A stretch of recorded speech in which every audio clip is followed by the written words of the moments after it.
And any day now, some nervous little habit of hers will start rubbing you the wrong way, and then... Katy does not have any nervous little habits. Oh, we've all got them, buddy. It's inescapable.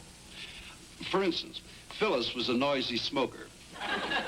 How can anybody be a noisy smoker?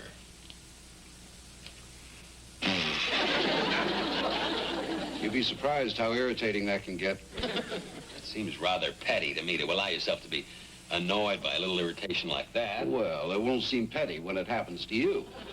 And Harriet was a finger tapper. Only it's louder with long fingernails. Oh, and she was also a throat clearer. Those nice little polite ones that can drive you wild. You're going to let little trivial things like that upset you. It's no wonder you can't stay married for more than 20 minutes at a time. You, my friend, are saying a lot of words you're going to have to eat. Well, we'll see about that. As I recall, it was less than a month when I began to notice that Audrey was a fingernail polish peeler. Maybe it wouldn't have been so bad if she hadn't always left the peelings in the ashtray. Did you ever put out a cigarette on fingernail polish peelings? Ugh, acrid, buddy. Whoo, acrid. Well, I can assure you that if Katy and I ever do have a problem, it will be about something a little bit more important than nail polish. No, it won't, because, you see, that is not really what the problem is all about. Could you decode that for me, please? Well, the finger tapping, the noisy smoking, all the rest of them, they're just substitutes for the real problem. Which is? Panic. The bloom is off, and you're starting to ask yourself, what have I done? What have I got myself into? Oh, exactly what I have gotten myself into. Oh, sure you do. And if Katy should happen to do some little particular thing that I found annoying, I'd simply ask her to stop, and that would be the end of it. No, it wouldn't. Because, you see, these are the little things that we don't even know that we're doing. I'll bet you before long, Katy will find your habit of picking your cuticle annoying. Well, I've never picked my cuticle in my life. Prosecution rests.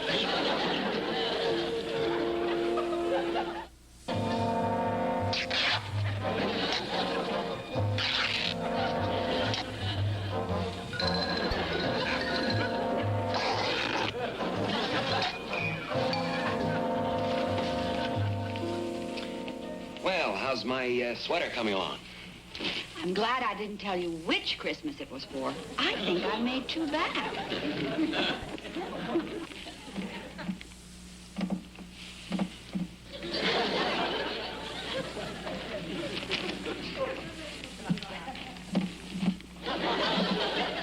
Katy, would you please stop tapping on the table? What? Oh, I'm sorry. I didn't even realize I was doing it. It's a pretty trivial thing, I know. Oh, not at all. Little habits can be very annoying. Well, I guess you're right. They can get blown up all out of proportion. Katy, I have an idea. What? Well, I know I must have some annoying little habits that really get on your nerves. I wouldn't be human if I didn't, but... Oh, yeah, you do. No? Oh, well, it's not important. Oh, I haven't made two backs after all. Just a very long friend. Good. Now, here's my idea.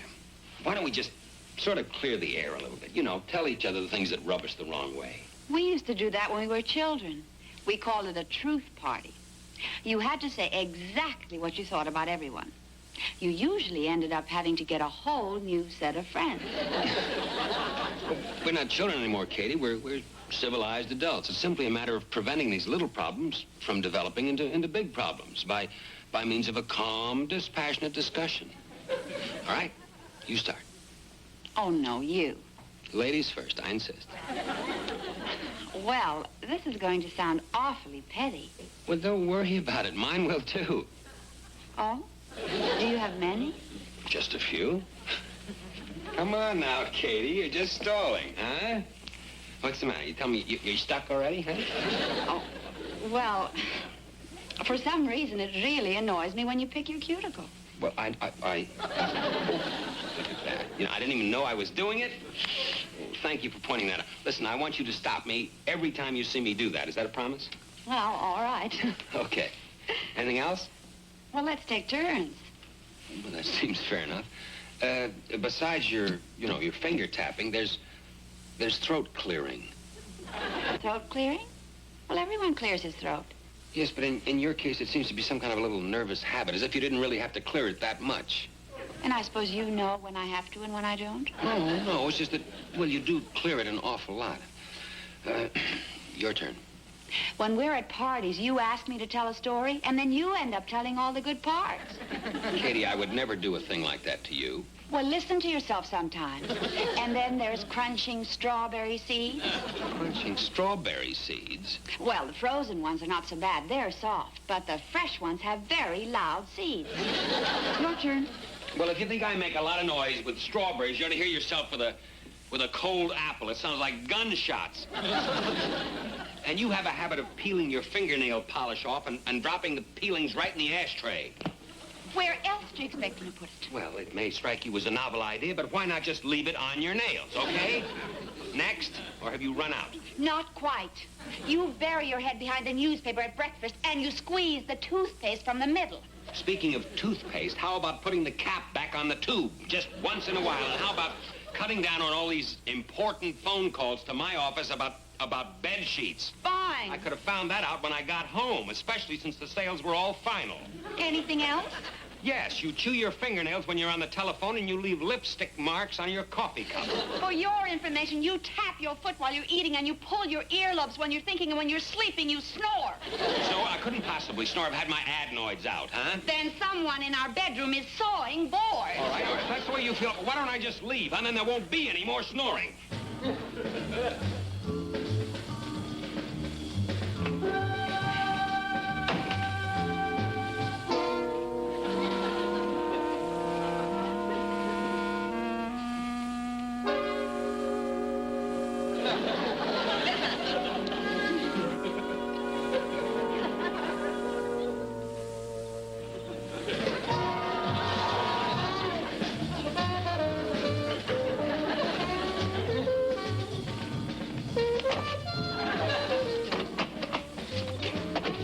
I believe you forgot these.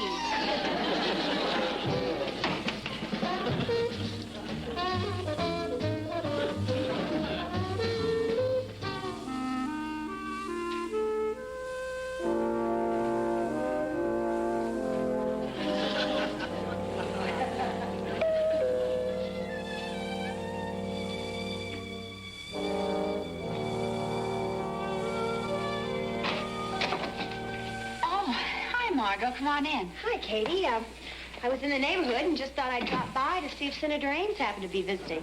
You're really out to trap Charlie, aren't you? Oh, what a terrible way to put it, Katy. Is he here? I'm afraid you struck out tonight. Oh, what the other time? Where's your lord and master? He just struck out, too, into the night. You quarreled. Oh, that's putting it mildly. Oh, Katy, what about? Ridiculous things like finger tapping and strawberry crunching, and then things got out of hand and he left. Did you have the last word? Yes. Good. I told him he forgot his keys. Well, that's not much of a last word, but I suppose it's better than nothing. Where'd he go? He didn't say. Well, you're not going to be waiting for him when he gets home, are you? Why not? Well, because it's absolutely all wrong. That's why, psychologically speaking, I mean. Well, I didn't major in that stuff for nothing, you know. What's wrong about it? Well, it sets a terrible precedent, that's what. I mean, he'll get to thinking he can just take off anytime you have a few words. And then you'll never get anything resolved. Well, I certainly wouldn't want it to become a habit. Right.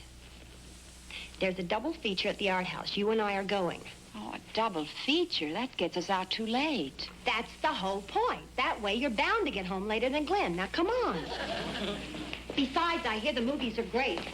Well, I'm going to have to write him a note. Katy, that's the ploy, is to make him wonder where you are and when you'll be back. That way he'll remember the lesson.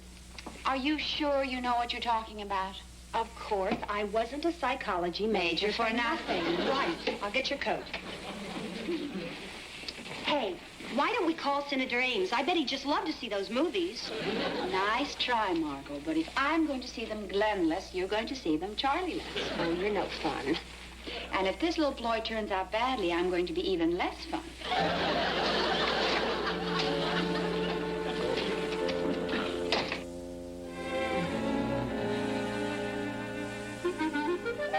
Well, that'll teach you to call the old master. When he says he's got him, he's got him. Better deal me out of the next one. I think a friend in need has just arrived. What will it be, Mr. Morley? Brandy and soda, please, Sam. Hi, buddy. Oh, hello, Charlie. Yeah, what are you doing here? What do you mean, what am I doing here?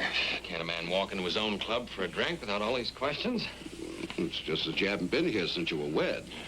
Oh, thank you. Your usual, Senator Ames? Please. Time lying heavy on your hands this evening? What makes you think a thing like that? Because I've been where you are. One of the worst moments in a man's life is when he slams out the door in righteous indignation and then realizes he has no place to go. It could be that you're having me tailed.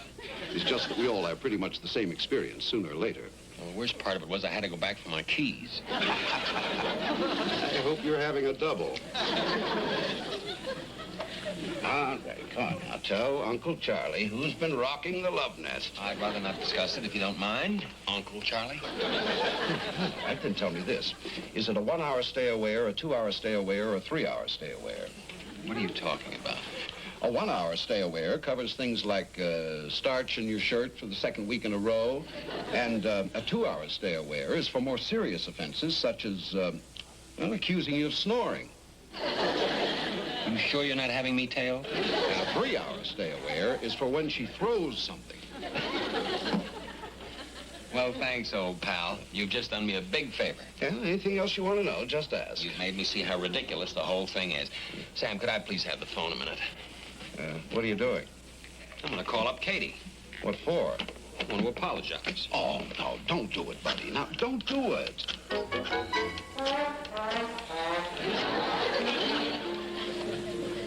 Hello, Steve. Let me talk to Katy a minute, will you, please? She what? Well, where?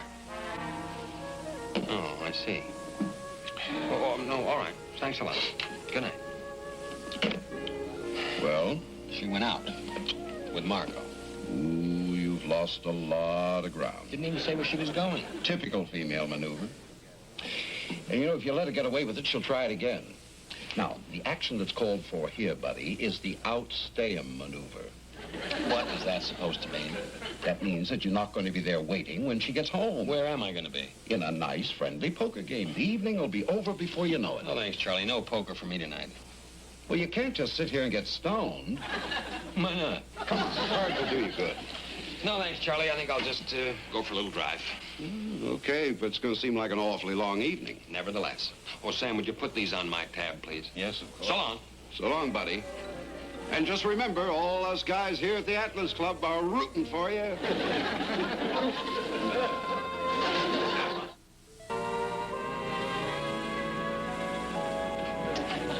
How do you like that? Not very much. I drove by yesterday and it was open. Well, I guess these Italian movies take a lot out of a theater. Mastriani takes a lot out of me, I can tell you. Well, there's nothing for us to do but go home. Right. I thought I'd get more of a fight than that. Oh, no, I think going home is a marvelous idea. Where is the psychology major that told me I shouldn't get home before Glen does? Right here. We're going to my place for a delightful game of 500 rummy. 500 rummy? Come to think of it, you're right. Make it 5,000. That'll give Glen plenty of time to get home first.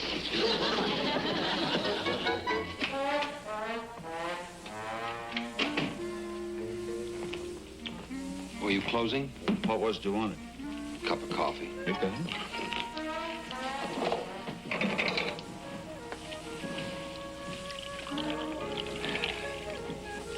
Cream and sugar? No, black's just fine, thank you. You're not from this neck of town, are you? No. What brings you? I'm just driving around. Trouble with the little woman? Well, yes, as a matter of fact, you're right. Like being hollered at because you lost your job? No, nothing like that. More like forgetting to take the garbage out. Yeah, that's right. Oh, me and my Rose. We used to go around and around about the in-laws. Had much of that? No. Oh, count your blessings. Yes, sir. My Rose, she got so mad at me one night, she threw a watermelon. Oh, man, how them seeds splashed around. I was up half the night cleaning up the kitchen. So you tell your little woman, honey, whatever you do, don't throw a watermelon. I'll tell her. Mercy. Been married long? Couple of months. Oh, you just got started. You probably haven't had one of your real fights yet. My friend, your batting average is pretty good. Working around here, you get to know people. You been here long? 30 years. 30 years at the same place. Ever since me and Rose was married.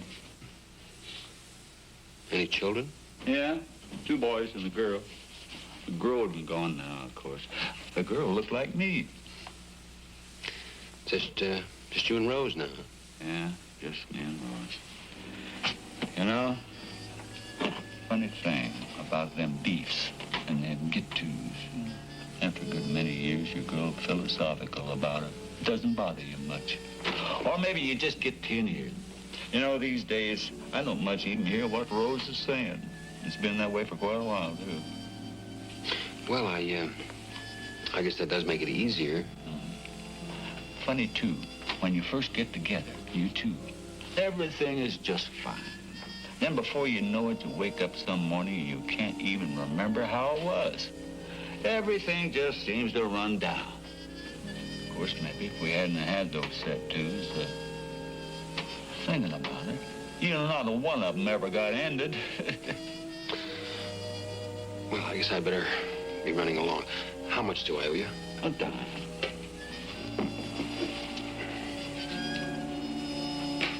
Thank you. And thank you.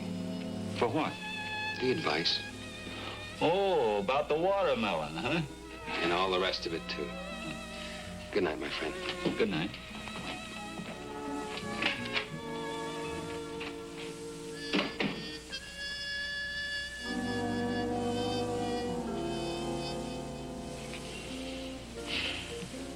Tell you what, Katy, if you're tired of playing two-handed, why don't we call up Senator Ames? I bet he'd just love to play three-handed.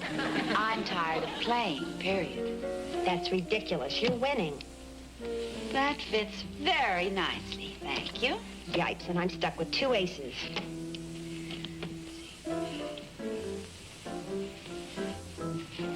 What are you doing? I'm going to disobey my psychologist's orders and go home. You can't. It's just a little past 11.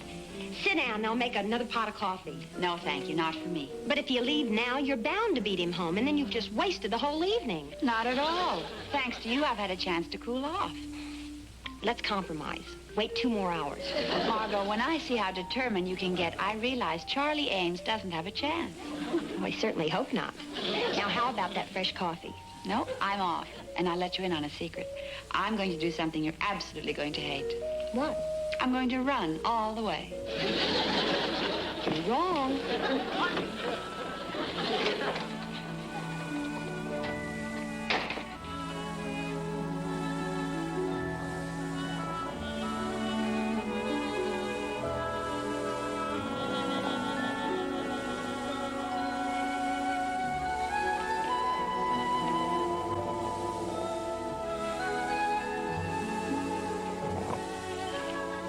Hi. Hi. I was just waiting up for you. I wish it could have been the other way around. Well, all right. Next time it's your turn. You mean there's going to be a next time? Well, sure, if we're lucky. Lucky? Yeah, you know, lots of screaming and yelling and carrying on, and then, Yeah. well, afterwards, lots of making up. In that case, I wish I would have come home sooner to get an earlier start. You know, Katy, I learned something tonight. What? It's very important for a husband and wife to listen to each other. I mean, really listen. Yeah, it is.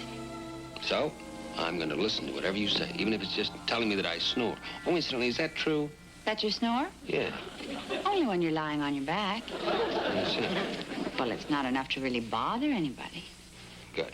And the truth shall set ye free. In that case, I suppose I should tell you that you also grind your teeth at night. Wait a minute. I haven't finished yet. And the truth shall set ye free. But if you want a really happy marriage, a little white lie once in a while won't do any harm. And to Margot and Charlie, who did their darndest. To keep us apart. I'm awfully glad you could make it, Senator.